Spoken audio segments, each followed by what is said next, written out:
Hello and welcome to another video review. In this video I'm going to unbox the new Sony 4 to 800mm mega zoom lens and talk a little bit about this and how it compares to the other lenses and why this could be a good choice for bird photographers. Let's start with talking about the box. So it ships in this box. This is the retail version. It's not the pre-sample or anything like that. So this is how it's going to be shipped to most of the customers. So when you look at the box, I think it continues the same trend as the A1 Mark II box, which is basically very cheap looking cardboard kind of box. I have the box for the old 2 to 600mm next to that. So you can see the old one's got a much nicer box. Again, this may not be really important, but you know, for a product that costs several $1,000s, you would expect better packaging nonetheless. Now let's open the box. So it comes with a strap. Nobody usually uses these straps. And I think there's a lens hood in here. That's the lens hood. It's wrapped around this paper-like material. Comes with a plastic hood. It's pretty sturdy though. Let's put these here. And then the actual lens itself. It's also wrapped in this paper-like material. And there's some more paperwork in the box. And let's see, it looks like, yeah, it doesn't have any, yep, there's no lens pouch or anything like that. Remember, the old one had some kind of cover or pouch. This one doesn't. I'm actually not sure if the old one came with a protective pouch or not for carrying, but this one doesn't come with anything. It's just the lens itself. So this is the 4 to 800 internal zoom, so that's really nice. It doesn't change length as you zoom, just like the 2 to 600. And for comparison, I have the 2 to 600 right here next to me. Let me take the hood off, put them side by side, and here are the two lenses side by side. Obviously the 4 to 800 is a little bit longer, maybe about 1.5 to 2 inches, and it's a little bit wider as well, larger diameter, but not by that much. And basically when I hold them, they feel about the same weight. That's just a feeling. Let's actually measure them and see how the weights compare. We've got a nice accurate scale here. The 4 to 800 tips the scale at about 5.25 pounds. And the 2 to 600 tips the scale at about 5.25 pounds. This one has a custom foot, so the foot is actually maybe a little bit heavier than what ships with it, so maybe difference is about 3/4 pound. So that's not that much. The new one also has a larger hood. It's about the same height, but it's a larger diameter. One interesting thing is that there's a little window that you can open and close on this hood, like this. So what is this for? This window is when you want to mount the hood in the reverse position. So when you're not using the lens and you want to store it, most likely you want to put the hood in the reverse direction. And this window is to let you find the little red mark that's on the lens in order to align the hood. And then basically like this, you can see the red mark, and that's how you know it's in the right position. And then you basically twist it and it locks in place. So this takes away the guesswork of trying to fiddle with it and get it to match and then get it to rotate. So it's for convenience, but it's interesting to see such a large window for this small purpose. And then obviously the window closes so that the lens is protected from moisture or rain or anything like that. And to prove this point, I'm going to try to reverse mount the old hood on the old lens, and as you can see, I have to kind of do it by feel, like twist it a few times until it catches the right point, and then I can twist it into lock position.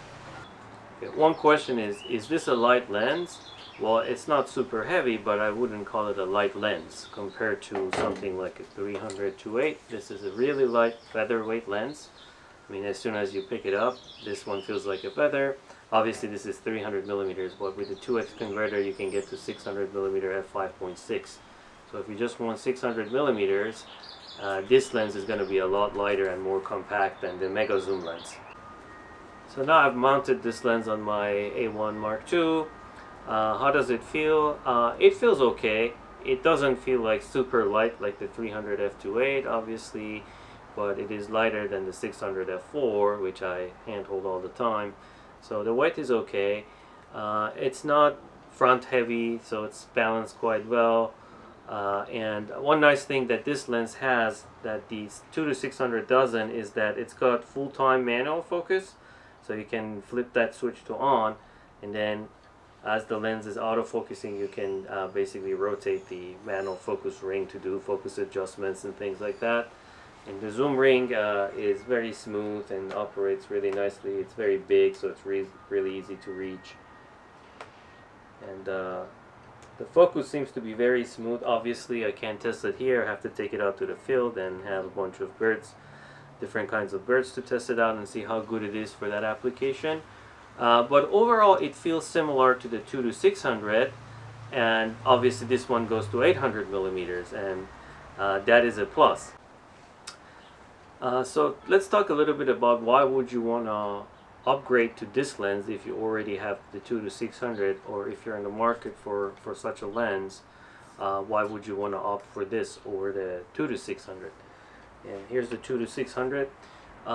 The 2-600 is about $1,000 or so cheaper than this one, but to get to 800 millimeters or 840 millimeters with the 2-6, you have to use a teleconverter.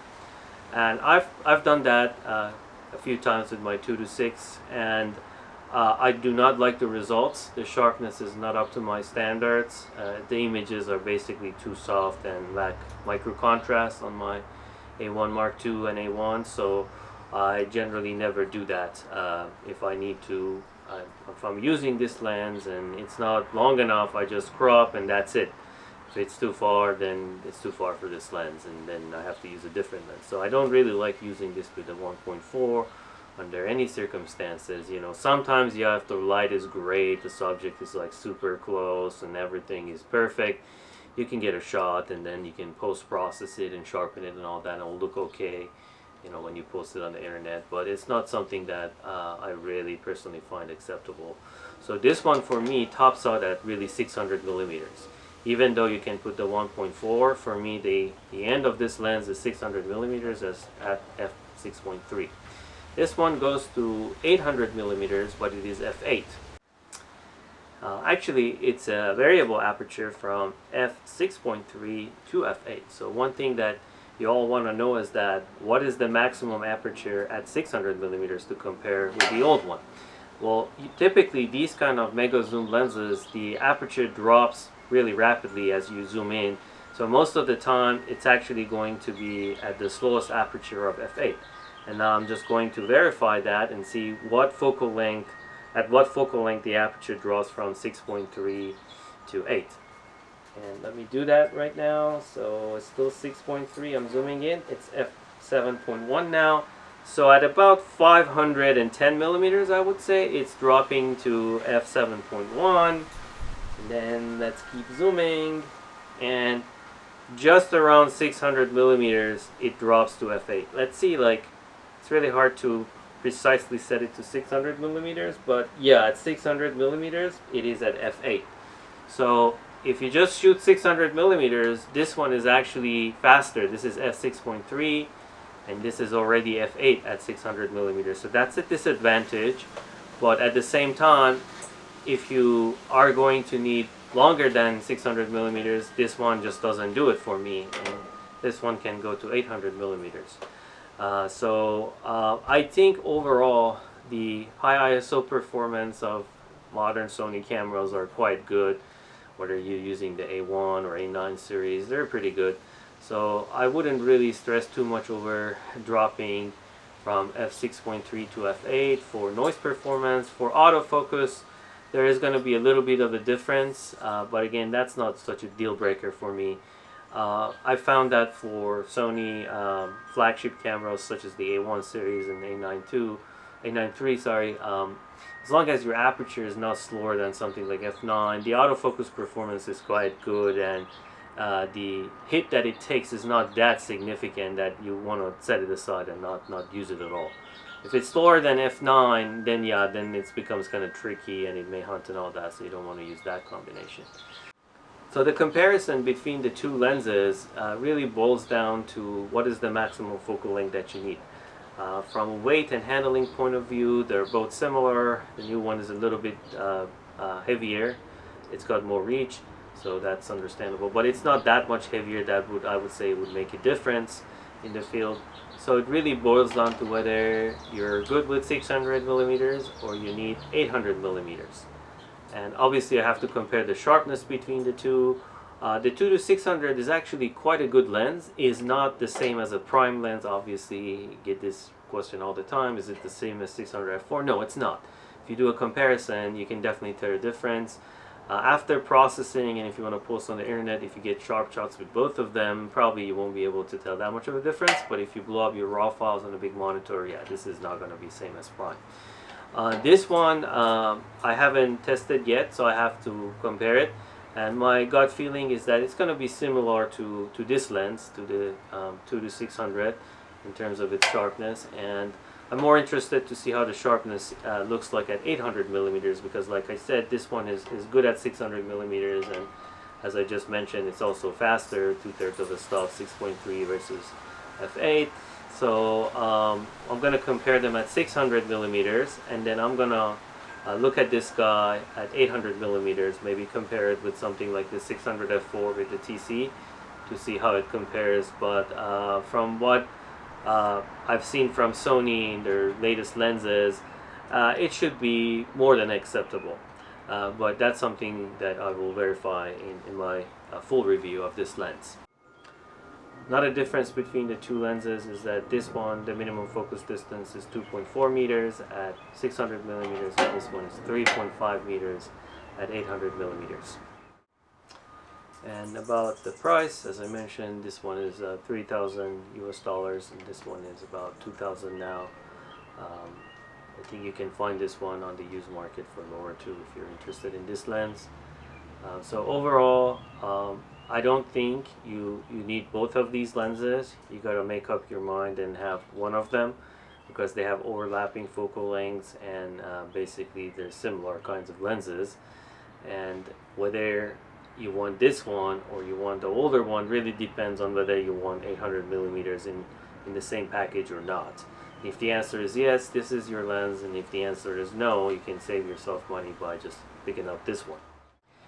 Now, another argument for getting this lens is that this is basically a very versatile lens for general bird photography. The reason is that it covers from 400 millimeters to 800 millimeters, and 400 millimeters is basically most of the time the minimum you need to photograph birds. Now, there are some locations where they're very close, or larger birds or whatever, and you better be off with a 300 millimeter. But for most cases, 400 millimeters is basically as short as you want to be. And on the other hand, 800 millimeters is really nice to have because 600 millimeters is not really enough for a lot of species and a lot of conditions and a lot of locations. And that's why, you know, people who use the 600 f4 as their primary lens, they often use it with the TC, with a 1.4 TC to get to 840. In fact, if I look at my portfolio, most of the shots that I have with the 600 are with the TC with a 1.4 as opposed to a bare lens. So 800 millimeters is really, for the subject that I photograph, it's really necessary to get to that focal length. So if I were to have one lens, it had to reach 800 millimeters or I wouldn't be able to photograph the stuff that I do. So if you can afford only one lens, or you want to have one lens, this probably is the best proposition that's out there for Sony shooters. Obviously it's not going to be the same as a 600 f4, but then again, it's a lot cheaper than that lens, and it also gives you the ability to go to lower focal lengths. And I guess this is probably not a very good comparison, but compared to 300 2.8, again, you have to look at the maximum focal length. This one goes to 600 f5.6, this one goes to 800 f8, and as I just showed, the 600 millimeter on this one is at f8, so it's a solid 1 stop slower than this one, and it's just a bigger and heavier and bulkier lens. This is a super light lens. So then again, if you really need only 600 millimeters and you can afford this one, obviously this is a much nicer lens, much lighter, much more compact. But if you have only one lens, then I would say that you would probably need to get to 800 millimeters somehow, and you can't do that with this one. It tops out at 600. So again, this one gives you the ability to go to 800 millimeters. For people who already have a 600 f4 and a 300 2.8, would you want to get this if you also have the 2-6 already? I guess like myself, I have all of these lenses, so why would I get this one? Again, it's because of that versatility. So sometimes you go traveling, you go a place, you don't want to take your 600 f4. You can't take it because it may not fit, like, you know, flying a small aircraft, things like that. And sometimes you just don't want to take it because you don't know what the situation is like, what the conditions are, and taking a big lens and all the huge bags and accessories for it, it could be a little bit challenging. So you go in not knowing what you're gonna get, and for those conditions, this one is also pretty good because it again gets you to that 800 millimeters. So you come across some really nice species or something, and you're just a little bit short at 600 millimeters, whether you're using this one or the older zoom. This one can get you a shot that you'll be happy with. So again, I'm gonna have to test the sharpness and see if there are any surprises there or not, but if it's what I'm thinking in terms of its optical quality, kind of similar to the 2-600, this probably is a better compelling choice for most folks than the old 2-6. And yeah, the only drawback compared to the old 2-6 is it's a little bit more expensive. It's like $1,000 more expensive. But overall, this is if you think about it as like a $3,000 lens, if you want to buy a $3,000 lens for bird photography, new, obviously, if you look at used market, there might be some choices there too. But if you want to buy a new lens and you have about $3,000, I think this is the best option out there on the market right now because it covers from 400 to 800 millimeters, and with that money, I don't think there's anything else that from major manufacturers like Sony, Nikon, and Canon, you can get anything with this price that covers this range. And it is a little slow, f8, but it's not really useless slow. There are some lenses that are at f11 or something. Those are useless to me. They're just junk, honestly. With that kind of aperture, you just be shooting like ISO 2000 all the time. So that's not something I would really consider. But at f8, it's kind of right on the borderline. I mean, if it was a little bit slower, it would be too slow, but it's not exactly, you know, fast. It's just like, you know, good enough. So given these compromises, I think this is not a bad lens. And like I said, if you only can have one lens, probably with this price, obviously, probably this is the best lens out there for you to get. $3,000, 400 to 800 millimeter. And I really like that it's internal zoom, so it nothing extends or retracts or anything like that. And yeah, the handling and the weight is not a very light lens. It doesn't use any kind of exotic materials, diffractive optics, or anything like that, because at this price, you're really limited of what you can do optically. So it's not really a light lens, but it's not super heavy either. I mean, it's bearable. And the weight distribution is also not bad at all. Like I'm holding like this, I don't feel like it wants to tip forward, so it's pretty well balanced. So thank you for watching, and next time I'll take this out, take some shots, test shots, field shots, and then I talk about it a little bit more in depth and whether it meets my expectations or not. Oh, and one more thing. The old lens actually did come with a pouch. I found it, but the new one doesn't. So that's another thing that, you know, to me it's kind of unacceptable that, you know, for this price, now cheaping out on the box is one thing, but, you know, the pouch doesn't cost that much. So I'm sure you can probably buy it. It's extra now, but it should have been included anyway. Okay, so thanks for watching, and we'll see you next time.